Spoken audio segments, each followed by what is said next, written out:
세계 질서가 산산조각 나고 있습니다. 미국은 자국민을 상대로 군대를 투입하고 러시아는 국민 감시를 강화하며 자유를 억압하고 있습니다. 여기에 드론 몇 대가 수십억짜리 전차를 무력화시키는 장면까지 매일 반복되고 있죠. 모두가 말했습니다. 전차의 시대는 끝났다. 하지만 단 한 나라, 대한민국은 다른 길을 택했습니다. 전차를 포기하는 대신 전차를 완전히 새롭게 태어나게 한 겁니다. 그리고 그 실체가 공개되는 순간 세계는 충격에 휩싸였습니다. 도대체 한국은 어떤 무기를 내놓은 걸까요? 오늘의 사연, 바로 시작합니다. 긴급합니다. 세계가 무너져 내리고 있습니다. 저는 마이클 스톤, 걸프전 참전 용사이자 나토 기갑연구소 출신입니다. 20년 넘게 전차를 연구해왔지만 이런 혼돈은 처음입니다. 모든 희망이 사라진 줄 알았는데 한국에서 놀라운 일이. 저는 미국 출신 군사전략가입니다. 젊은 시절 걸프전에 육군 장교로 참전했죠. 그 전쟁에서 저는 전차의 진짜 위력을 목격했습니다. 적 탱크가 한 발에 박살나는 모습을 직접 봤거든요. 전역 후 나토 기갑전략연구소에서 20년을 보냈습니다. 현재는 워싱턴 DC의 글로벌 군사 싱크탱크에서 선임 연구원으로 일하고 있죠. CNN, BBC, 로이터 같은 곳에서 군사 해설을 맡기도 합니다. 국제군사학술지에 논문을 20편 이상 발표했고요. 나토와 미 의회 방산 청문회에서 자문도 했습니다. 전차와 기갑전이 제 전문 분야죠. 그런 제가 지금 이렇게 긴급하게 말씀드리는 이유가 있습니다. 세계 정세가 완전히 뒤바뀌었거든요. 트럼프 대통령이 국방부 명칭을 전쟁부로 바꿨습니다. 이게 무슨 의미인지 아십니까? 미국이 평화가 아닌 전쟁을 준비하고 있다는 뜻입니다. 더 충격적인 건 내부 치안에도 군을 투입하겠다고 선언한 겁니다. 시카고에 군대를 보내겠다고 했죠. 군이 시민을 향해 총을 겨누다니. 저는 군인 출신이지만 이건 받아들일 수 없습니다. 어떻게 이런 일이 벌어질 수 있습니까? 미국이 독재 국가로 변하고 있는 겁니까? 제가 목숨 걸고 지켜온 자유민주주의가 이렇게 무너지다니요.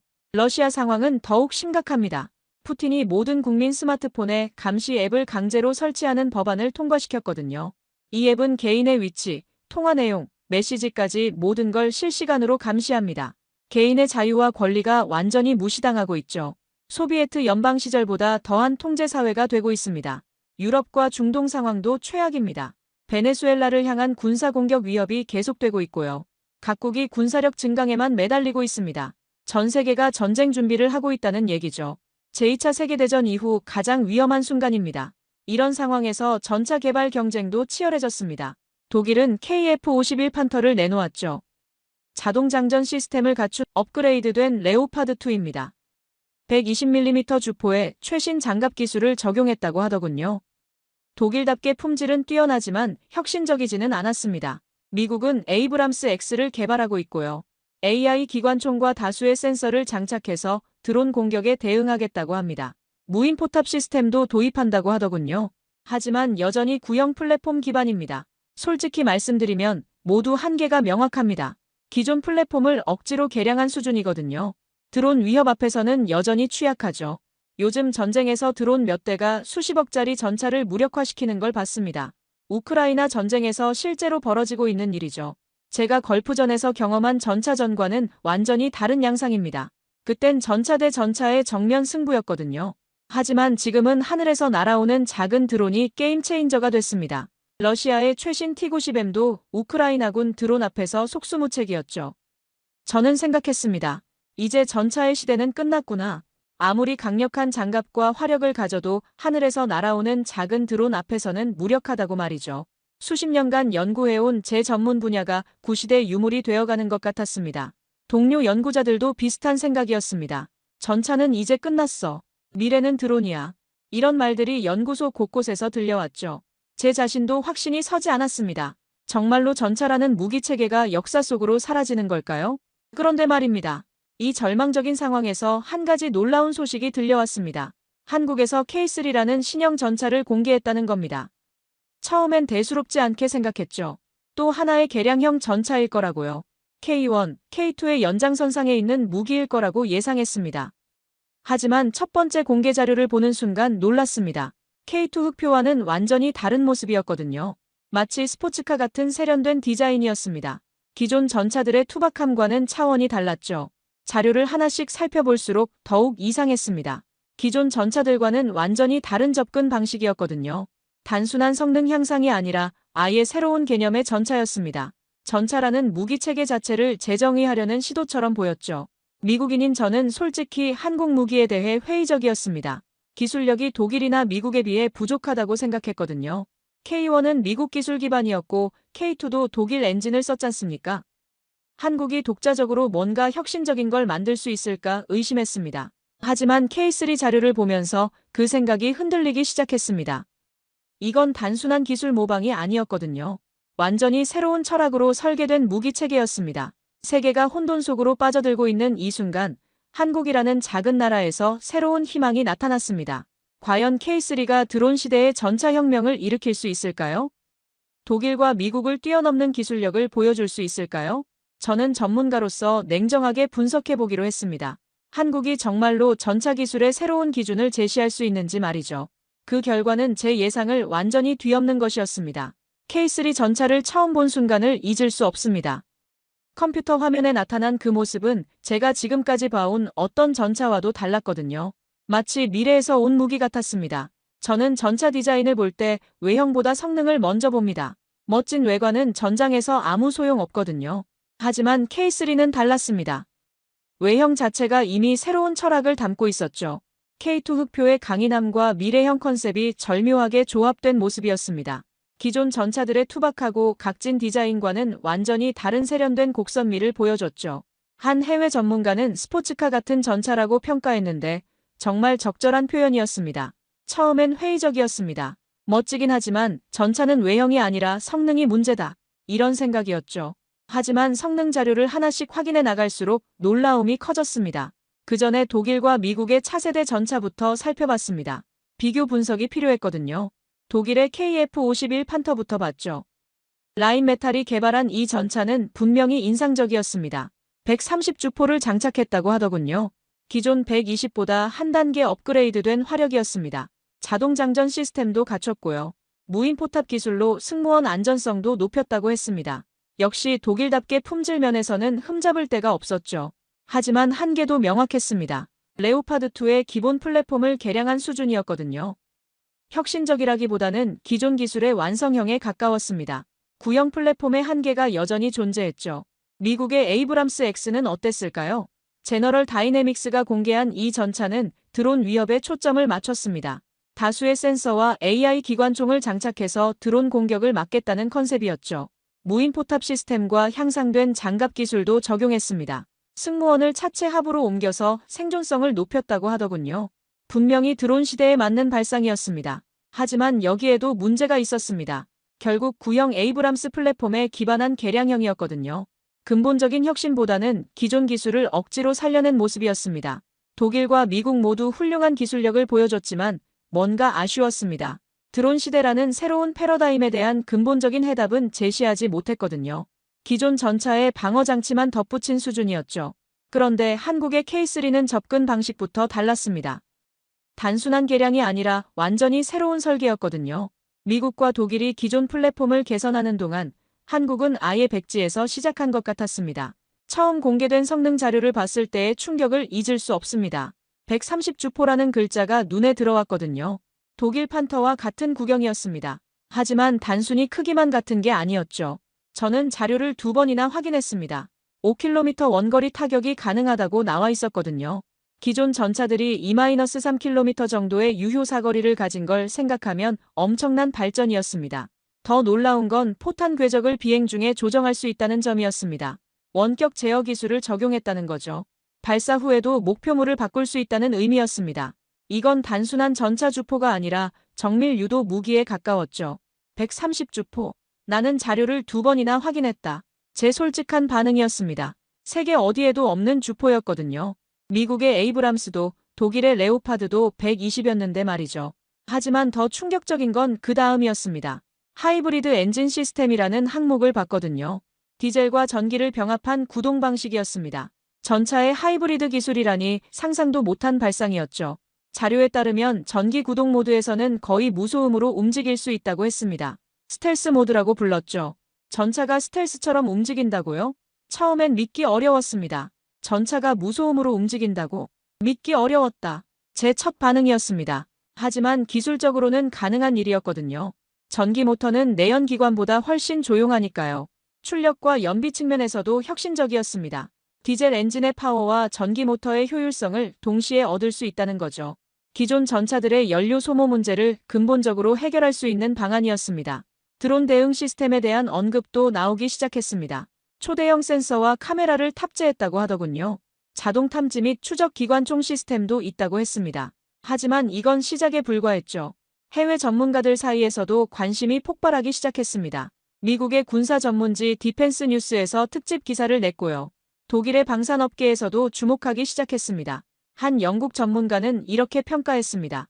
한국이 전차 기술의 새로운 지평을 열고 있다. 프랑스의 군사 분석가도 K3는 차세대 전차의 새로운 기준이 될 것이라고 했죠. 저 역시 점차 인정할 수밖에 없었습니다. 이건 단순히 또 하나의 전차가 아니었다. 한국이 정말로 뭔가 특별한 걸 만들어내고 있다는 생각이 들었거든요. 미국이나 독일이 기존 기술의 연장선에서 개선을 시도하는 동안 한국은 완전히 새로운 차원에서 접근하고 있었습니다. 전차라는 무기체계 자체를 재정의하려는 시도였죠. 하지만 여전히 의문이 남았습니다. 과연 이 모든 기술이 실제로 구현 가능할까요? 종이 위의 스펙과 실전은 다른 법이거든요. 특히 한국이 이런 혁신적인 기술을 실제로 만들어낼 수 있을까 하는 의구심이 있었습니다. 그런데 곧 더 놀라운 자료들이 공개되기 시작했습니다. K3의 진짜 위력이 서서히 드러나고 있었거든요. 제가 지금까지 봐온 모든 전차를 뛰어넘는 성능이었습니다. 한국이 정말로 해낼 수 있을까? 이 질문에 대한 답을 찾기 위해 저는 더 깊이 파고들기 시작했습니다. 그리고 그 답은 제 모든 예상을 뒤엎는 것이었죠. K3의 진짜 위력을 확인한 순간 저는 손을 떨었습니다. 130주포라는 숫자는 제 경험상 반칙에 가까웠거든요. 세계 어디에도 없는 주포였습니다. 제가 걸프전에서 경험한 120주포도 엄청난 위력이었습니다. 적 전차를 한 방에 관통시키는 모습을 직접 봤거든요. 그런데 130난이요. 단순히 10 차이가 아닙니다. 화력에서는 기하급수적 차이를 의미하죠. 미국의 에이브람스, 독일의 레오파드, 영국의 챌린저 모두 120입니다. 러시아의 T-90도 125에 불과하고요. 그런데 한국이 130를 실현했다는 겁니까? 처음엔 오타인 줄 알았습니다. 하지만 더 충격적인 건 사거리였습니다. 5km 원거리 타격이 가능하다고 나와 있었거든요. 기존 전차들의 유효 사거리가 2-3km인 걸 생각하면 혁명적인 발전이었습니다. 5km라고? 이건 전차가 아니라 자주포 수준이다. 제 첫 반응이었습니다. 전차 주포로 5km를 정확히 타격한다는 건 기술적으로 엄청난 도전이거든요. 포탄의 탄도, 바람의 영향, 목표물의 움직임까지 모든 걸 계산해야 하니까요. 그런데 더 놀라운 기술이 숨어 있었습니다. 포탄 궤적을 비행 중에 조정할 수 있다는 원격 제어 기술이었죠. 발사 후에도 목표를 바꿀 수 있다는 의미였습니다. 이건 단순한 전차 주포가 아니었습니다. 정밀 유도 무기에 가까웠죠. 미사일 기술을 전차 포탄에 적용한 셈이었습니다. 나는 이 성능을 보고 손을 떨었다. 정말 그랬습니다. 제가 나토 연구소에서 20년간 연구해온 모든 전차를 통틀어도 이런 기술은 본 적이 없었거든요. 미국이나 독일조차 시도하지 못한 영역이었습니다. 하지만 진짜 충격은 하이브리드 엔진 시스템이었습니다. 디젤과 전기를 병합한 구동 방식이라고 했는데 처음엔 이해가 안 됐습니다. 전차의 하이브리드라니요? 자료를 자세히 보니 놀라운 설계였습니다. 일반 주행 시에는 디젤 엔진으로 강력한 출력을 내고 은밀 작전 시에는 전기 모터만 사용한다는 거였죠. 스텔스 모드라고 불렀습니다. 전차가 무소음으로 움직인다고? 믿기 어려웠죠. 하지만 기술적으로는 완전히 가능한 일이었습니다. 전기 모터는 내연기관보다 훨씬 조용하거든요. 하이브리드 자동차를 생각해보세요. 전기 모드에서는 거의 소리가 나지 않잖습니까? 그런데 전차에서 이 기술이 구현된다면 어떨까요? 적이 모르는 사이에 접근할 수 있다는 의미입니다. 전차가 스텔스 전투기처럼 은밀하게 움직일 수 있다는 거죠. 제가 걸프전에서 경험한 전차전을 떠올려보니 소름이 돋았습니다. 그때는 엔진 소리로 적 전차의 위치를 파악할 수 있었거든요. 하지만 무소음 전차라면 완전히 다른 양상이 될 겁니다. 전차가 무소음으로 다가온다면 적은 이미 죽은 것이나 다름없다. 이게 제 솔직한 평가였습니다. 기습 공격의 위력이 상상을 초월할 테니까요. 출력과 연비면에서도 혁신적이었습니다. 디젤 엔진의 강력한 파워와 전기 모터의 효율성을 동시에 얻을 수 있다는 거였죠. 기존 전차들의 연료 소모 문제를 근본적으로 해결할 수 있는 방안이었습니다. 실제로 공개된 자료에 따르면 연비가 기존 전차 대비 30% 이상 개선됐다고 했습니다. 전차의 작전 반경이 그만큼 늘어난다는 의미였죠. 보급 부담도 크게 줄일 수 있고요. 드론 대응 시스템에 대한 정보도 나오기 시작했습니다. 초대형 센서와 다중 카메라 시스템을 탑재했다고 하더군요. 360도 전방위 감시가 가능하다는 거였습니다. 자동 탐지 및 추적 기관총 시스템도 인상적이었습니다. AI 기술을 활용해서 드론을 자동으로 식별하고 격추한다는 컨셉이었죠. 사람이 직접 조작하지 않아도 드론 위협을 막을 수 있다는 거였습니다. 하지만 더 놀라운 기능이 있었습니다. 전차 자체에서 드론을 발사할 수 있다는 점이었죠. 포탑 위에 소형 정찰 드론 발사 시스템을 탑재했다고 했습니다. 전차가 드론을 띄운다고? 처음엔 이해가 안 됐습니다. 하지만 생각해보니 혁신적인 발상이었어요. 전차가 자체적으로 정찰 능력을 갖게 되는 거니까요. 기존 전차들은 시야가 제한적이었습니다. 직접 보이는 범위 내에서만 작전할 수 있었죠. 하지만 자체 드론이 있다면 언덕 너머, 건물 뒤편까지 정찰할 수 있습니다. 은밀한 적진 정찰도 가능하고요.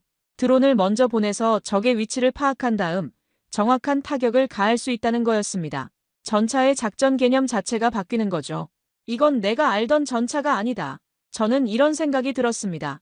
단순한 화력과 장갑의 결합체가 아니라 종합적인 전투 플랫폼으로 진화한 거였거든요.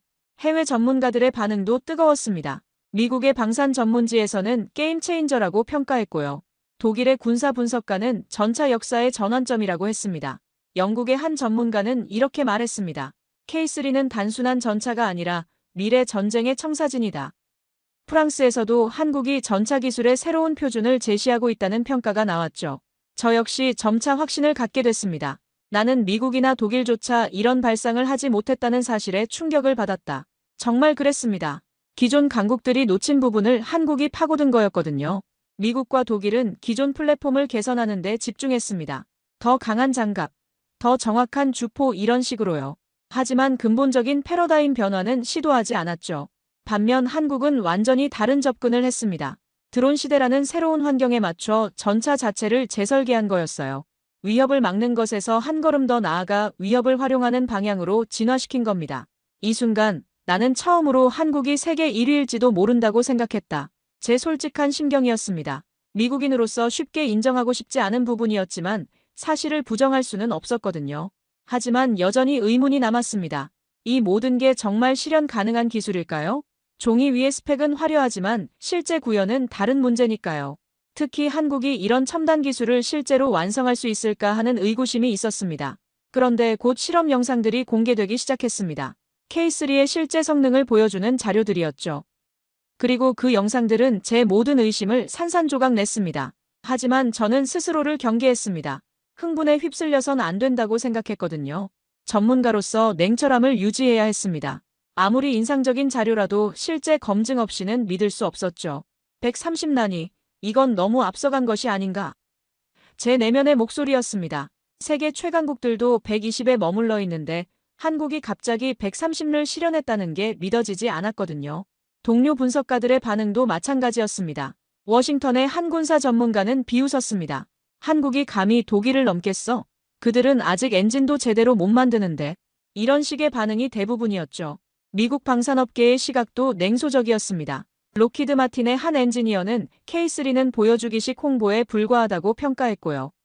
제너럴 다이내믹스에서도 실전에서는 작동하지 않을 것이라고 했습니다. 독일 업계는 더욱 노골적이었습니다. 라인메탈의 임원진은 한국은 우리 기술을 모방하는 수준이라며 깎아내렸죠. 진정한 혁신은 독일에서 나온다는 오만한 태도였습니다. 국제방산 전시회에서도 한국 부스는 상대적으로 한산했습니다. 대부분의 관심은 여전히 미국과 독일 제품에 집중됐죠. K3에 대한 언급조차 거의 없었습니다. 일부 언론에서는 아예 무시하는 분위기였습니다. 디펜스 뉴스의 한 기자는 한국의 과장 광고라고 표현했고요. 제인스 디펜스 위클리에서도 검증되지 않은 주장이라고 평가했습니다. 저 역시 흔들리기 시작했습니다. 과거 한국 무기의 실망스러운 사례들이 떠올랐거든요. K1 전차의 초기 문제점들, K2 흑표의 개발 지연, 수리온 헬기의 잦은 고장까지 말이죠. 한국이 정말로 이런 첨단 기술을 완성할 수 있을까? 의구심이 커졌습니다. 하이브리드 엔진, 130주포, 드론 시스템까지. 이 모든 걸 한 번에 구현한다는 게 현실적으로 가능할까요? 특히 하이브리드 엔진이 가장 의심스러웠습니다. 민간 자동차에서도 복잡한 하이브리드 시스템이 잦은 고장을 일으키는데 전차 같은 극한 환경에서 제대로 작동할까요? 사막의 모래바람, 혹한의 추위, 진동과 충격을 견딜 수 있을까요? 드론 대응 시스템도 마찬가지였습니다. AI가 실제 전장에서 드론을 정확히 식별할 수 있을까요? 새떼와 드론을 구분할 수 있을까요? 적 드론과 아군 드론은 어떻게 구별할까요? 자체 드론 발사 기능은 더욱 의문이었습니다. 전차라는 거친 플랫폼에서 정밀한 드론을 안전하게 발사하고 회수할 수 있을까? 진동으로 인한 오작동은 없을까? 저는 제 스스로를 경계했습니다. 흥분에 휩쓸려선 안 된다. 전문가로서의 객관성을 유지하려고 노력했습니다. 감정이 아닌 데이터로 판단해야 했거든요. 그러던 중 한국 현대로템의 엔지니어와 짧은 인터뷰를 할 기회가 있었습니다. 국제방산 컨퍼런스에서 우연히 마주친 거였죠. 그는 K3 개발팀의 핵심 인물 중 하나였습니다. 우리는 전차의 새로운 시대를 준비하고 있습니다. 그의 첫마디였습니다. 눈빛에서 강한 확신이 느껴졌죠. 단순한 자신감이 아니라 뭔가 확실한 근거가 있는 것 같았습니다. 하이브리드 엔진의 내구성은 어떻게 보장하시겠습니까? 제가 직설적으로 물었습니다. 가장 의심스러운 부분이었거든요. 우리는 5년 넘게 극한 테스트를 진행했습니다. 사막, 극지, 습지 모든 환경에서 검증했죠. 기존 디젤 엔진보다 오히려 안정성이 높았습니다. 그의 대답은 구체적이었습니다. 드론 시스템은 실전에서 정말 작동할까요? 이것도 핵심 질문이었습니다. AI 알고리즘은 수만 번의 시뮬레이션을 거쳤습니다. 실제 드론 공격 상황을 재현한 테스트에서 95% 이상의 요격 성공률을 보였죠. 그는 구체적인 수치까지 제시했습니다. 130주포의 정확도는 어느 정도입니까?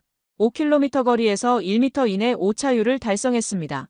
기존 120주포보다 사거리는 2배, 정확도는 3배 향상됐죠. 이 역시 놀라운 수치였습니다. 그런데 그의 태도에서 뭔가 특별한 걸 느꼈습니다. 과장하거나 허풍을 떠는 것 같지 않았거든요. 오히려 조심스럽게 사실만을 얘기하는 느낌이었습니다. 한국인들의 자신 있는 모습이 저를 더욱 혼란스럽게 만들었거든요. 하지만 여전히 의구심은 남아 있었습니다. 아무리 좋은 말을 해도 실제 성능은 달랐을 수 있으니까요.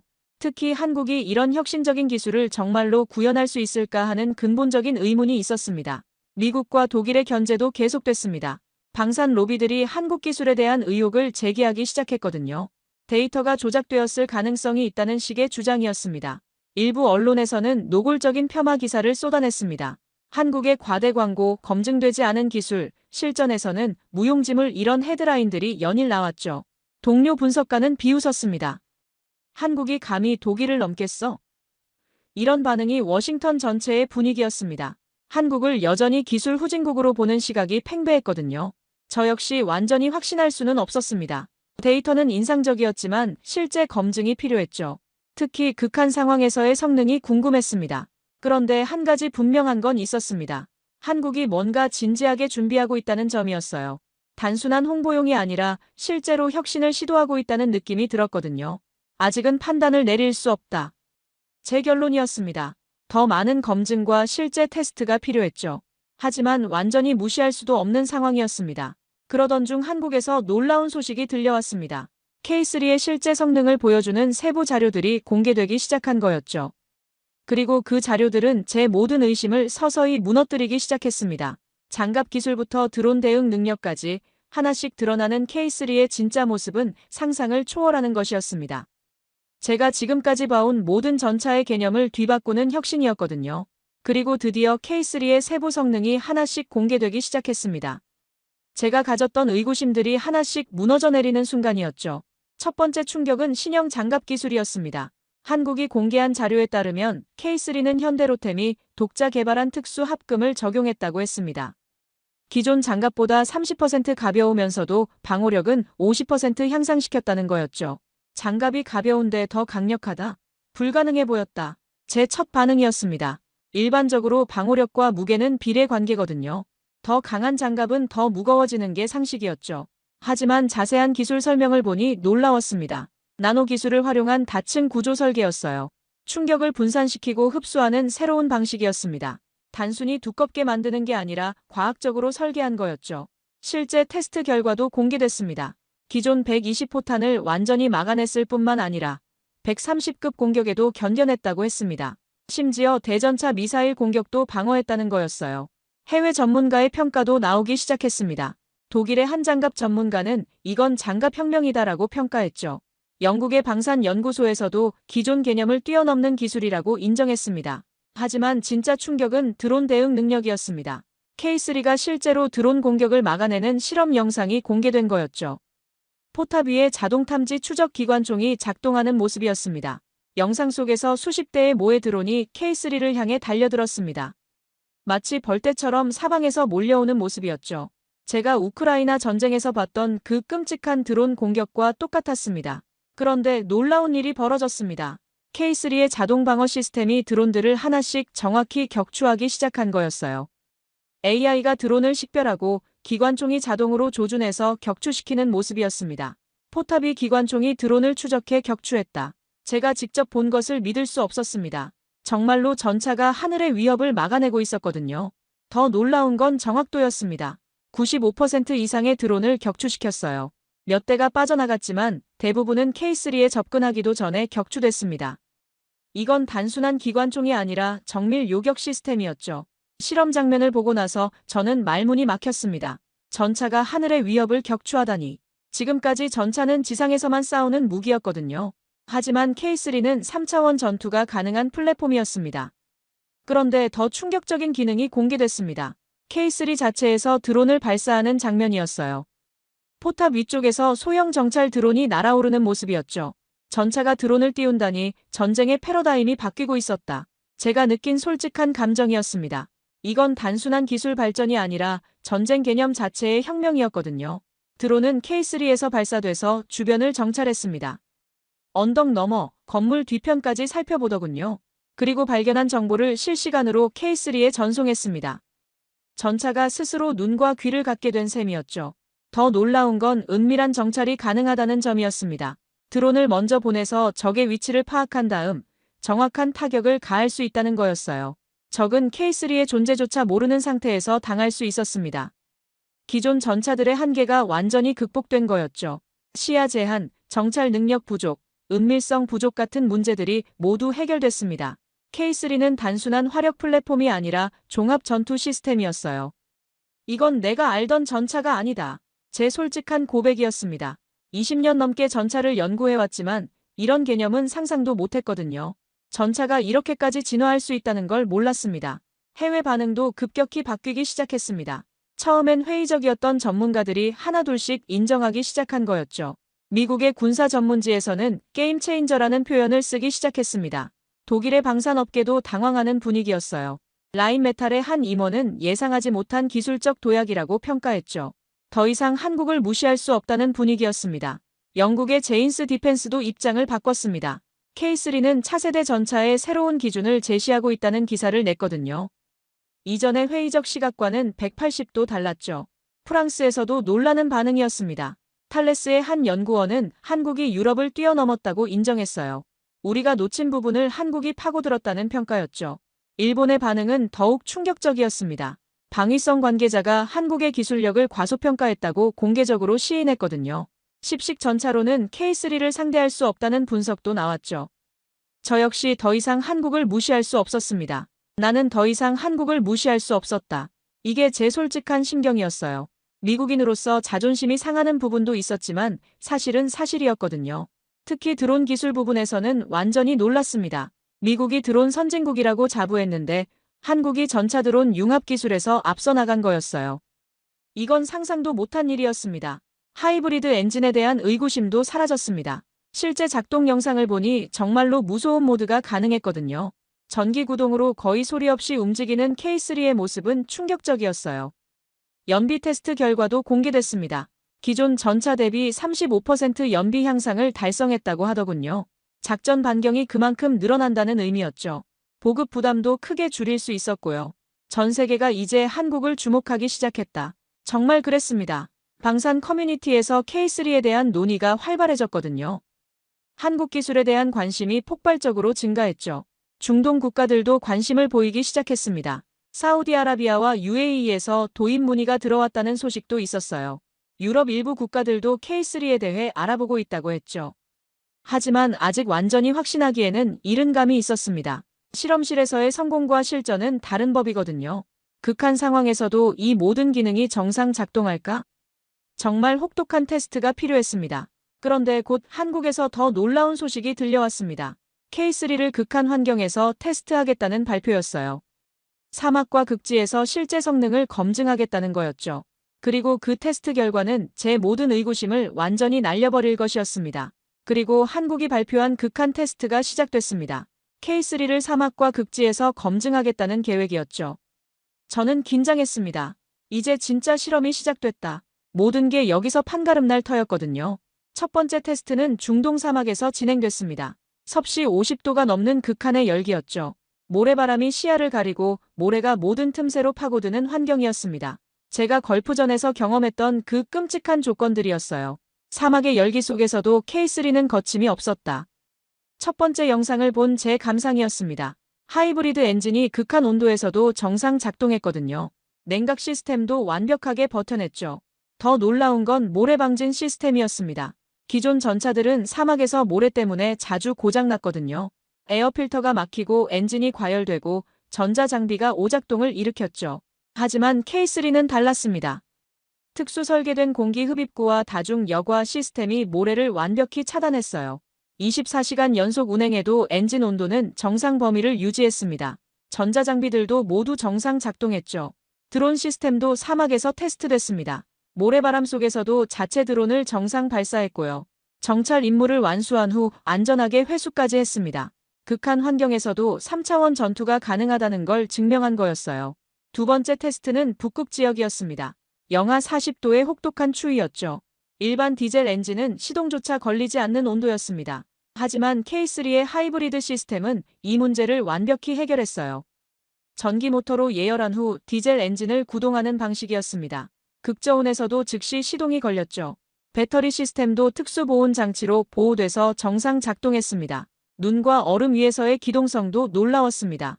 무게 배분과 트랙 설계가 완벽했거든요. 기존 전차들이 미끄러지고 헤매는 환경에서도 K3는 안정적으로 움직였어요. 하지만 진짜 시험은 드론 공격모의 실험이었습니다. 실제 전투 상황을 재현한 혹독한 테스트였죠. 수십 대의 모의 드론이 동시에 K3를 공격하는 시나리오였습니다. 드론대가 하늘을 덮자 숨이 멎는 줄 알았다. 제가 영상을 보며 느낀 솔직한 감정이었어요. 마치 우크라이나 전쟁의 악몽이 재현되는 것 같았거든요. 러시아 전차들이 드론의 속수무책으로 당하는 모습이 떠올랐죠. 드론들은 사방에서 몰려들었습니다. 높은 고도에서, 낮은 고도에서, 심지어 지면을 기어서 접근하는 것들도 있었어요. 실제 전투에서 벌어질 수 있는 모든 공격 패턴이었습니다. 그런데 놀라운 일이 벌어졌습니다. K3의 자동 방어 시스템이 완벽하게 작동하기 시작한 거였어요. AI가 드론들을 하나씩 식별했고 우선순위를 정해서 격추하기 시작했습니다. 포탑 위의 기관총들이 마치 춤을 추듯 움직였어요. 동시에 여러 방향의 드론들을 추적하면서 정확히 격추시켰습니다. 인간이 조작하는 것보다 훨씬 빠르고 정확했죠. 그러나 K3는 마치 준비된 듯 대응했다. 정말 그랬습니다. 당황하거나 혼란스러워하는 기색이 전혀 없었어요. 시스템이 차분하고 체계적으로 위협을 제거해 나갔습니다. 몇 분 만에 대부분의 드론이 격추됐습니다. 일부가 K3에 접근했지만 근접 방어 시스템이 이마저도 막아냈어요. 최종적으로 K3는 거의 무손상 상태를 유지했습니다. 테스트를 지켜본 해외 전문가들은 경악했습니다. 미군의 한 장교는 믿을 수 없는 성능이라고 평가했고요. 독일 연방군 관계자도 상상을 초월한다고 인정했습니다. 저 역시 충격을 받았습니다. 그 순간 나는 전차 전문가로서의 오만을 내려놓았다. 정말 그랬어요. 지금까지 제가 알고 있던 전차의 한계가 완전히 무너진 순간이었거든요. 더 놀라운 건 K3가 공격받으면서도 반격 능력을 유지했다는 점이었습니다. 드론을 막는 동시에 130주포로 가상의 적 전차를 타격했어요. 멀티태스킹이 완벽하게 구현된 거였죠. 하이브리드 엔진의 진가도 드러났습니다. 격렬한 전투 중에도 연료 소모가 기존 전차의 70% 수준에 머물렀어요. 전투 지속 능력이 그만큼 향상된 거였습니다. 스텔스 모드의 위력도 확인됐습니다. 전투 후 전기 구동으로 조용히 이동하는 K3의 모습은 소름 끼쳤어요. 적이 K3의 위치를 전혀 파악할 수 없는 상황이었습니다. 하지만 이때 정치적 압력이 본격화됐습니다. 미국과 독일 방산업계에서 한국에 대한 견제가 시작된 거였죠. 한국의 데이터는 조작되었을 가능성이 있다는 주장이 나왔습니다. 록히드 마틴의 한 임원은 실제 전투에서는 작동하지 않을 것이라고 폄하했고요. 라인메탈에서도 과장된 홍보에 불과하다며 깎아내렸습니다. 일부 언론도 가담했습니다. 한국의 과대 광고, 검증되지 않은 성능, 실전 무용론 같은 헤드라인들이 쏟아졌죠. 특히 미국 언론의 공격이 거셌습니다. 그들은 한국의 성과를 인정하지 않으려 했다. 저는 이런 반응을 보며 분노했습니다. 명백한 사실을 정치적 이유로 부정하려는 태도였거든요. 하지만 현장에 있던 전문가들의 증언은 달랐습니다. 직접 테스트를 지켜본 사람들은 모두 K3의 성능을 인정했어요. 이건 진짜다, 상상을 초월한다, 게임이 바뀌었다 같은 평가들이었죠. 나토의 한 분석관은 K3는 전차 역사의 전환점이라고 평가했습니다. 영국 왕립연합군사연구소에서도 새로운 기준을 제시했다고 인정했고요. 저는 직접 확인해보기로 했습니다. 한국 측에 현장 견학을 요청했어요. 제 눈으로 직접 봐야겠다고 생각했거든요. 그리고 그 결정은 제 인생을 바꿔놓을 것이었습니다. 나는 직접 눈으로 봤다. 이건 진실이었다. 한국에서 K3를 직접 본 후에 제 고백이었어요. 모든 의심과 편견이 완전히 사라진 순간이었습니다. K3는 정말로 존재했고 모든 성능이 사실이었습니다. 한국은 단순히 기존 기술을 모방한 게 아니라 완전히 새로운 차원의 무기를 만들어낸 거였어요. 전차의 미래를 보여준 것이었습니다. 그리고 드디어 결정적인 순간이 왔습니다. 한국이 국제군사 전문가와 언론을 초청해서 K3의 최종 공개 테스트를 실시한다고 발표한 거였죠. 저도 초청을 받았습니다. 모든 시선이 K3를 향했다. 전 세계가 지켜보는 가운데 진행될 역사적인 순간이었어요. 테스트 장소는 한국의 대규모 군사훈련장이었습니다. 미국, 독일, 영국, 프랑스, 일본에서 온 전문가들이 모였죠. CNN, BBC, 로이터 같은 주요 언론사 기자들도 참석했습니다. 그야말로 전차 역사상 가장 주목받는 시연이었어요. 한국 측은 자신만만했습니다. 우리는 모든 걸 공개하겠다고 선언했죠. 숨길 게 없다는 태도였어요. 오히려 더 많은 사람이 봐주길 원한다는 느낌이었습니다. 첫 번째 시연은 130주포의 위력이었습니다. 5km 떨어진 목표물을 향해 포탄을 발사했죠. 관측소에서 망원경으로 지켜보는데 가슴이 두근거렸습니다. 포탄이 발사되는 순간의 굉음이 엄청났어요. 기존 120보다 훨씬 강력한 소리였습니다. 그리고 몇 초 후 5km 떨어진 목표물이 정확히 명중돼서 산산조각 났습니다. 포탄은 믿을 수 없을 만큼 정확했다. 제가 망원경으로 확인한 사실이었어요. 목표물의 정중앙을 뚫고 지나간 거였죠. 오차 범위가 1m 이내였습니다. 더 놀라운 건 그 다음이었습니다. 두 번째 포탄을 발사했는데 비행 중에 궤적을 바꾸더군요. 원래 목표를 지나쳐서 다른 표적을 명중시켰어요. 원격 제어 기술이 실제로 작동한 거였습니다. 포탄이 목표를 꿰뚫는 순간 장내는 정적에 휩싸였다. 모든 사람이 말문을 잃었거든요. 이런 기술이 정말 존재한다는 걸 직접 목격한 순간이었죠. 독일에서 온 라인메탈 임원은 얼굴이 하얗게 질렸어요. 미군 관계자도 충격을 감추지 못했습니다. 130주포의 위력이 상상을 초월했거든요. 두 번째 시연은 드론 방어 능력이었습니다. 이번엔 실제와 동일한 조건으로 진행됐어요. 50대가 넘는 다양한 드론이 동시에 K3를 공격하는 시나리오였습니다. 드론들이 하늘을 뒤덮기 시작했습니다. 높은 고도에서 급강하하는 것, 낮게 날아오는 것, 지그재그로 움직이는 것까지 모든 패턴이었어요. 실제 전장에서 볼 수 있는 최악의 상황이었죠. K3의 반응은 즉각적이었습니다. AI 시스템이 드론들을 하나씩 식별하기 시작했고요. 위험도에 따라 우선순위를 정해서 격추 순서를 결정했습니다. 인간보다 훨씬 빠르고 정확한 판단이었어요. 포탑 위의 자동 기관총들이 작동하기 시작했습니다. 마치 여러 명의 명사수가 동시에 사격하는 것 같았어요. 각각 다른 방향의 드론을 추적하면서 정확히 격추시켰습니다. 수십 대 드론이 달려들었지만 K3는 흔들림이 없었다. 정말 놀라운 광경이었습니다. 차분하고 체계적으로 위협을 제거해 나가는 모습이었거든요. 3분 만에 90% 이상의 드론이 격추됐어요. 일부가 K3에 근접했지만 근거리 방어 시스템이 이마저도 막아냈습니다. 최종적으로 K3는 완전한 무손상 상태를 유지했죠. 더 충격적인 건 그 다음이었습니다. K3가 자체 드론을 발사하는 시연이었어요. 포탑 상부에서 소형 정찰 드론이 조용히 떠올랐습니다. 드론은 주변을 정찰하면서 실시간으로 영상을 전송했어요. 언덕 너머, 건물 뒤편까지 완벽하게 감시했습니다. 그리고 가상의 적을 발견하자 정확한 좌표를 K3에 전달했죠. 나는 전차가 하늘을 장악하는 모습을 처음 봤다. 제 솔직한 감상이었어요. 단순히 지상만 지배하는 게 아니라 3차원 공간을 통제하는 모습이었거든요. K3는 드론이 제공한 정보를 바탕으로 즉시 130주포를 발사했습니다. 직접 보이지 않는 목표를 정확히 타격한 거였어요. 간접 사격의 정확도가 상상을 초월했습니다. 하이브리드 엔진의 위력도 시연됐습니다. 격렬한 전투 후 K3가 전기 모드로 전환하더군요. 거의 무소음으로 이동하기 시작했어요. 30m 거리에서도 엔진 소리가 들리지 않았습니다. 전차가 스스로 하늘을 통제했다. 이게 제가 본 K3의 핵심이었어요. 기존 전차들이 수동적으로 공격받기만 했다면 K3는 능동적으로 하늘을 지배했습니다. 현장에 있던 모든 전문가가 충격을 받았어요. 미군의 한 대령은 이건 전차가 아니라 미래 병기다라고 평가했습니다. 독일 연방군 관계자도 상상을 초월한다고 인정했죠. 영국에서 온 분석가는 지상 위의 F-20이라고 표현했어요. 스텔스 전투기에 비유한 거였죠. 은밀성, 다기능성, 압도적 성능 모든 면에서 혁신적이라는 의미였습니다.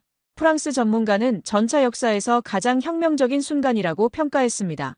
일본 방위성 관계자도 새로운 시대가 시작됐다고 인정했고요. 그날 K3는 전차의 미래를 완성했다.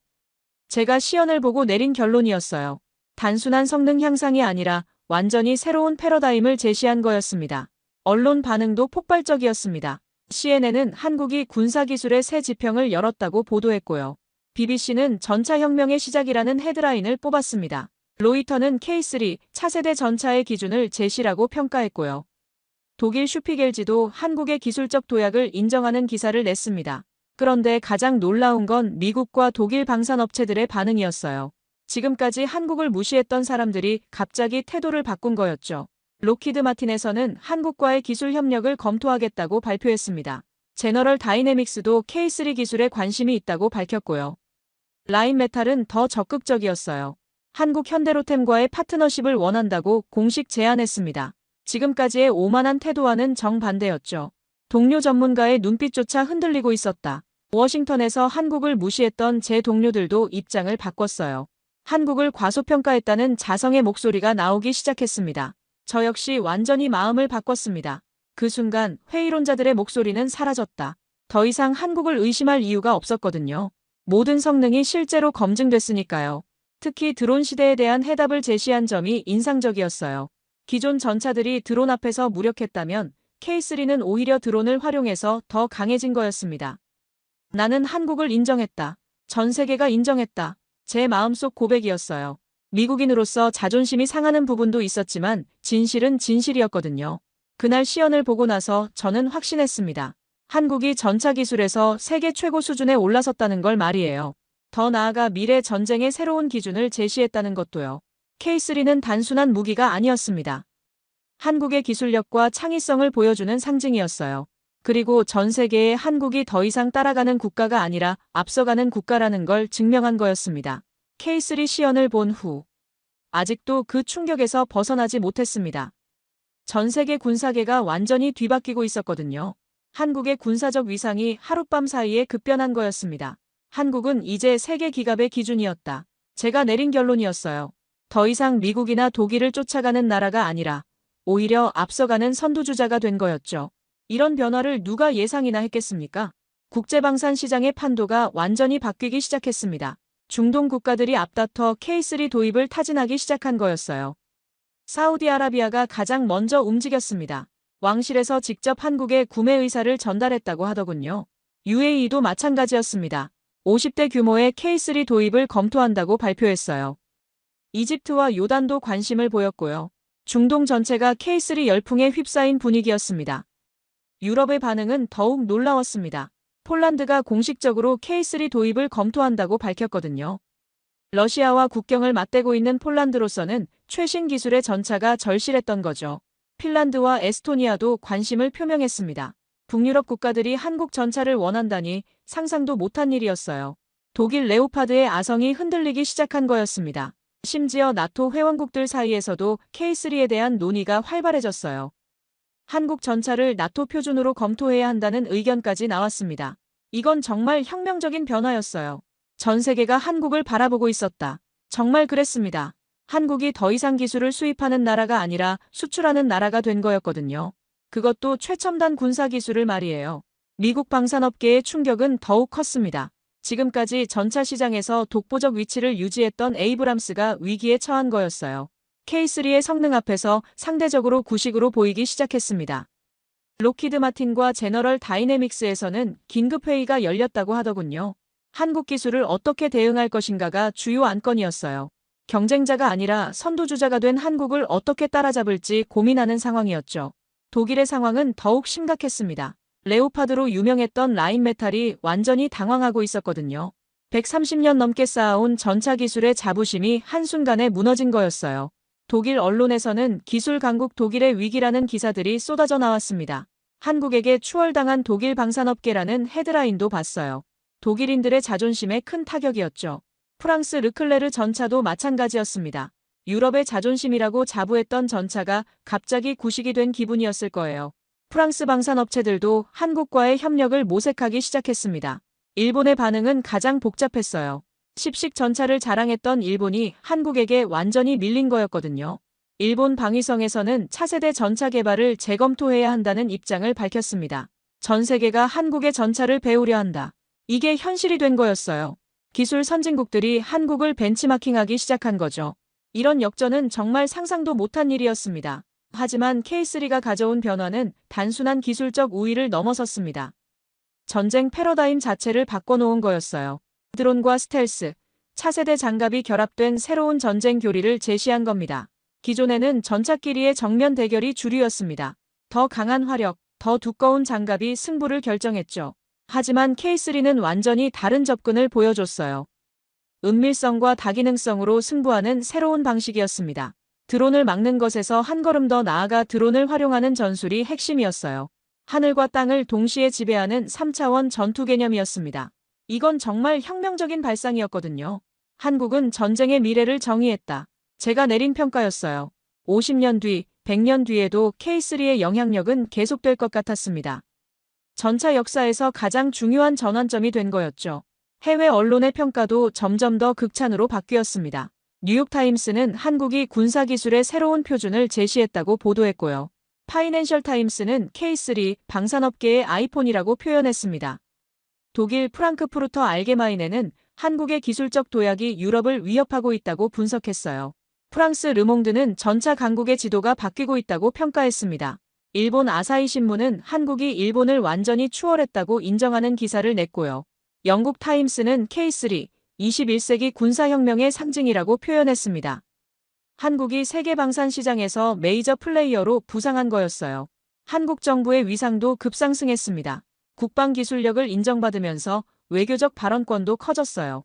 미국과의 관계에서도 더 대등한 파트너로 인식되기 시작했습니다. 50년 뒤에도 K3는 한국의 상징일 것이다. 제 확신이었어요. 이 전차가 한국의 국가적 자존심과 기술력을 상징하는 아이콘이 될 거라고 생각했습니다.